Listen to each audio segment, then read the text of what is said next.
Bonjour, bienvenue pour ce nouveau journal. Nous sommes le mercredi 3 mai. Voici les titres de cette édition. Qui d'Emmanuel Macron ou de Marine Le Pen dirigera la France pendant 5 ans? Réponse à l'issue du second tour de la présidentielle, dimanche soir. Les équipes d'En Marche et du Front National restent mobilisées. Comment comptent-elles convaincre les indécis et les électeurs qui ont choisi un autre candidat au premier tour? La réponse au début de cette édition. Reportage également dans ce journal sur des chercheurs allemands qui enquêtent sur le parlange. 4 universitaires viennent de passer un mois dans le département pour étudier le patois vendéen, comprendre son histoire et son utilisation aujourd'hui. Les résultats de leurs recherches seront publiés l'an prochain en Allemagne. Et puis nous parlerons de culture avec le festival Improvision. La première édition vient d'être organisée dans plusieurs bars de La Roche-sur-Yon. Pendant une journée, 10 troupes de comédiens amateurs et professionnels se sont affrontés dans des matchs d'improvisation théâtrale. Une discipline qui, vous le verrez, demande une grande imagination et une bonne condition physique. On ouvre donc ce journal avec l'élection présidentielle. La campagne du second tour se poursuit pour les 2 candidats encore en lice, avec en point d'orgue le débat de ce mercredi soir. Un débat d'entre-deux tours entre Emmanuel Macron et Marine Le Pen sur lequel nous aurons l'occasion de revenir dans une prochaine édition. En attendant, les militants des 2 camps poursuivent leur mobilisation sur le terrain. Lors du premier tour, Emmanuel Macron est arrivé en tête en Vendée avec un peu plus de 26% des voix. Mais les représentants d'En Marche se méfient du statut de favori. Le référent départemental du mouvement, Stéphane Buchou, appelle à la mobilisation de tous les électeurs, et notamment des abstentionnistes. Je vous propose de l'écouter. Il répond aux questions de Karl Laboureux, rédacteur en chef de TV Vendée. Vous évoquez les indécis, 16% le taux d'abstention en Vendée. Il y a encore une réserve de voix pour le mouvement En Marche en Vendée ? Ah oui, il y a une réserve de voix, indiscutablement. Je pense que le score d'Emmanuel Macron, il peut très largement être amplifié. Voilà, il est arrivé très largement en tête dans beaucoup de communes, ce qui était là aussi inespéré, mais qui est lié bien évidemment au score global qu'il a fait de 26%. Donc nous, on va continuer à aller à la rencontre des gens, faire du porte-à-porte dans nombre de communes vendéennes. Vous allez voir les couleurs d'En Marche. Et donc, on va jusqu'au dernier moment essayer de convaincre, continuer à convaincre pour amener la victoire à Emmanuel Macron. Et de son côté, le Front National compte sur les reports de voix, notamment des électeurs de droite, pour remporter ce second tour. En Vendée, Marine Le Pen a réalisé le 23 avril un score de 18,5%. Et la candidate FN a enregistré ces derniers jours le soutien d'une partie des élus et sympathisants de Debout la France. Pour rappel, le parti de Nicolas Dupont-Aignan est arrivé en 5e position au premier tour en Vendée avec un peu plus de 5,8% des voix. Le FN espère aussi convaincre les fillonistes de voter Marine Le Pen. Écoutez le secrétaire départemental Jean-Patrick Fillet. En Vendée, le Front National a encore un vivier, des réserves de voix ? Alors il a une réserve de voix, je pense qu'il y a encore beaucoup de gens dans la ruralité qui pourraient voter Front National. Ce sont des gens qui ont voté certainement Fillon. Et je pense que ce réserve de voix-là, il existe, surtout du côté de Pouzos, dans le Bocage, etc. Sur la côte, sur le littoral, pareil, il y a beaucoup de fillonistes, etc. Moi, je pense que les gens qui ont voté Sarkozy, certainement seront plus déçus encore que ceux qui ont voté Fillon, parce qu'ils pensaient que Sarkozy était certainement un meilleur candidat pour la présidentielle. Et là, ça peut être une bonne réserve aussi pour Marine. Et vous pourrez retrouver l'intégralité de ces interviews des représentants d'En Marche et du Front National sur notre site internet tvvendée.fr, rubrique Le Plus. Une présence du Front National au second tour de la présidentielle qui indigne une partie des électeurs à l'appel de militants politiques, notamment de gauche, et d'associations comme la Ligue des droits de l'homme. Une manifestation était organisée ce mardi soir à Challans. Vous le voyez sur ces images d'Arnaud Barrier. Environ 150 personnes étaient rassemblées pour protester contre la banalisation du FN, un parti xénophobe, raciste et réactionnaire selon eux. Le secrétaire départemental du Front National minimise de son côté cette manifestation. Il parle, je cite, d'une manipulation et affirme que ce rassemblement associatif a été co-organisé par le mouvement En Marche. Et on referme ce chapitre politique avec les élections législatives. Le bureau politique du parti Les Républicains était réuni ce mardi soir à Paris. Concernant les investitures pour la Vendée, aucune nouvelle décision n'a été prise, selon Isabelle Rivière, la secrétaire départementale du parti, jointe ce mercredi par téléphone. Alain Leboeuf, Béatrice Bellamy et Jean-Michel Lalère ont déjà été investis par le parti de droite pour les élections de juin prochain.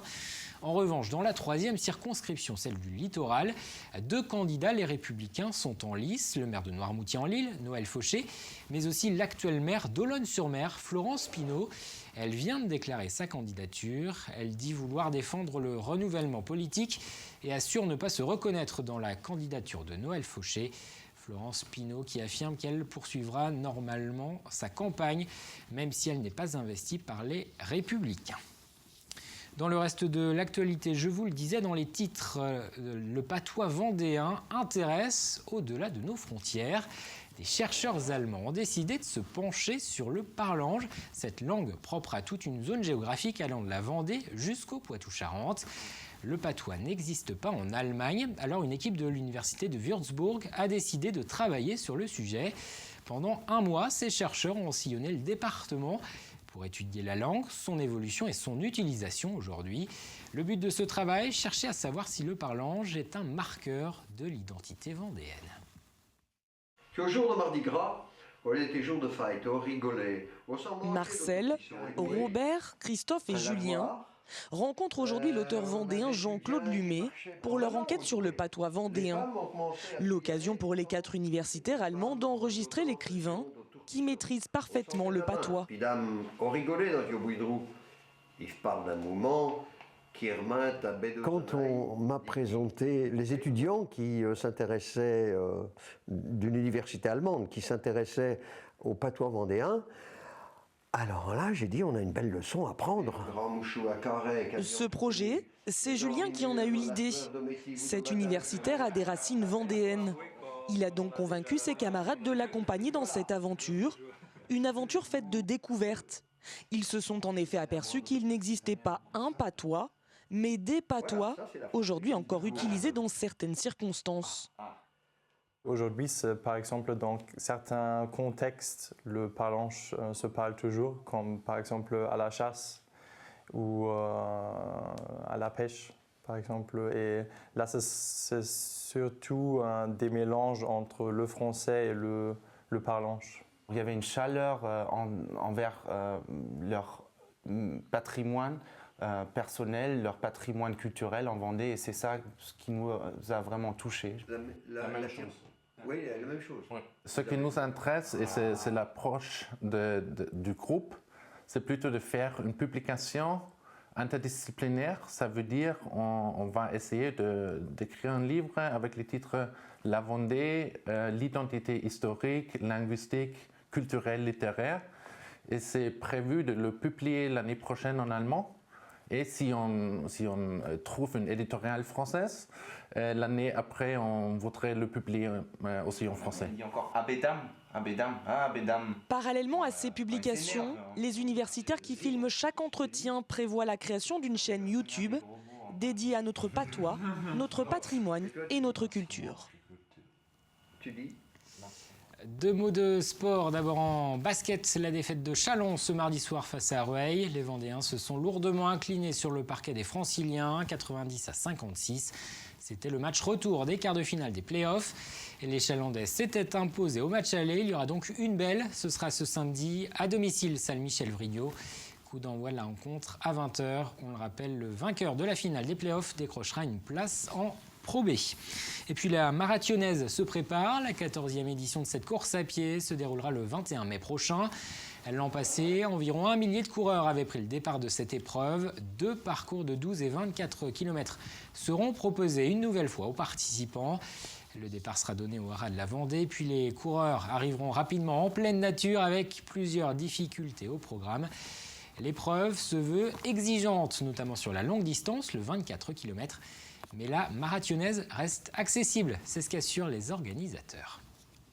Le 24, oui, ça nécessite des personnes qui ont déjà fait peut-être du SMI ou au moins au-delà du 15e kilomètre. Et puis avec 2-3 entraînements par semaine. Par contre, sur le 12, si vous gérez votre effort, c'est à la portée de personnes tout à fait qui ont fait la bicentenaire, il n'y a pas de souci. Et si vous souhaitez participer à cette marathonnaise, sachez que les inscriptions sont ouvertes. Au chapitre culture, la programmation des nuits musicales en Vendée romane a été dévoilée. La 19e édition du festival aura lieu du 6 juillet au 10 août prochain dans 6 communes du département, labellisées petites cités de caractère, à savoir Mouchamps, Vouvant, Nieul-sur-le-Tise, Fémoro, Foussay-Perret et Malièvre. 3 concerts de musique classique et 3 concerts de musique actuelle sont prévus. Parmi les artistes programmés, on peut citer la Symphonie des oiseaux qui interprétera du Mozart ou du Dvorak, la chanteuse de jazz Stacy Kent ou encore Angoune.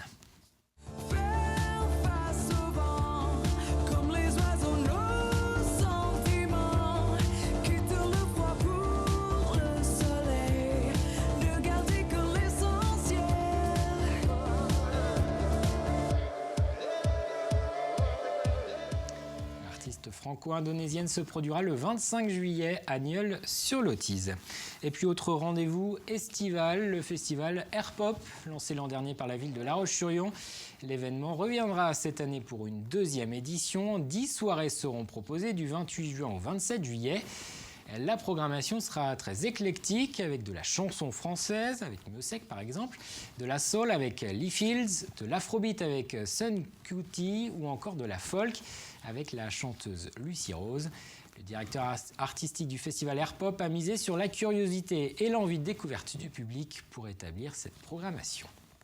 Sur la programmation, j'ai souhaité faire des ouvertures sur la chanson française, sur d'autres artistes français, des artistes régionaux. J'ai un peu plus ouvert la programmation que l'année dernière, qui était plus monolithique, entre guillemets. Et donc voilà, la programmation est un peu plus variée. Il y a plein d'esthétiques qu'il n'y avait pas l'année dernière.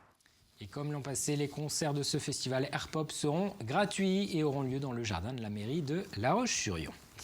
De la musique, on passe au théâtre d'improvisation. La discipline très populaire au Québec se développe en France. La Roche-sur-Yon vient d'accueillir la première édition du festival Improvision. Pendant une journée, 10 troupes amateurs et professionnelles se sont affrontées lors de matchs d'impro organisés dans plusieurs cafés et bars de la ville. Des comédiens qui ont dû rivaliser d'imagination et de réactivité pour inventer des histoires et séduire le public. Grégoire de Châtillon. Je concourais pour la Toison d'Or. Là, c'est foutu, il y a une marque maintenant. Le principe est simple, 2 équipes de comédiens s'affrontent sur un thème. Le crayon du fonctionnaire. Oh, trop bien, j'adore. À l'issue de la joute verbale, c'est le public qui vote. L'idée d'avoir une rencontre, d'avoir une compétition en quelque sorte, c'est vraiment pour le public. On s'en fout en fait, pour parler un peu crûment, on s'en fout complètement de qui gagne ou qui perd, parce que le vrai problème c'est comment on se rencontre et comment on construit ensemble des choses. Ouais, c'est super ce que tu fais. Du théâtre plutôt sportif, où l'improvisation règne en maître. Faut de l'écoute. D'abord savoir ce que l'autre va proposer, être à l'écoute de l'autre. Et après, ça se travaille. L'imagination est un muscle qui se travaille. Et plus on a l'habitude de rebondir sur l'autre, plus on va s'enrichir de l'autre. On a une vie pourrie, toi et moi. 4 bars du centre-ville de La Roche, 8 équipes qui se rencontrent. C'est la première édition du festival Improvision. C'est quelque chose qui vient pas de chez nous, qui vient du Québec, qui a été importé en France. Donc d'abord les métropoles, Paris, Nantes, on a vraiment un très grand réservoir avec beaucoup de bars qui accueillent des troupes. Et nous, si on a eu l'idée de faire ce festival, c'est qu'on voulait promouvoir en fait cette discipline et la faire connaître du grand public pour que les gens viennent nous voir, viennent découvrir et s'y intéressent et pourquoi pas viennent effectivement à pratiquer l'improvisation théâtrale. Je sais, j'aurais pas dû... Regarde ça, c'est ce qu'elle avait sur elle. L'improvisation théâtrale est une vraie discipline artistique. Elle a le vent en poupe. Aujourd'hui, je vous présente... Et les troupes sont de plus en plus nombreuses dans le département. Décidément, vous savez pas ce que vous voulez. C'est un véritable scandale, monsieur. Cette édition touche à sa fin. Un mot de la météo, ce sera un jeudi globalement sous le soleil. Quelques nuages à prévoir, ils devraient rester plutôt discrets. Les températures 17 à 19 degrés prévues pour les maxis. Fanny Poirier vous en dit plus dans un instant. Merci de votre attention. Les programmes continuent sur TV Vendée. Cette semaine dans l'émission Sans détour, Hervé Leroc sillonnera les routes vendéennes en compagnie d'Aurélie Gusteau. Cette musicienne passionnée de musette est à la tête de son propre orchestre et assure des concerts à travers toute la France. Rendez-vous ce jeudi à 19h05. J'aurai le plaisir de vous retrouver demain pour un nouveau journal.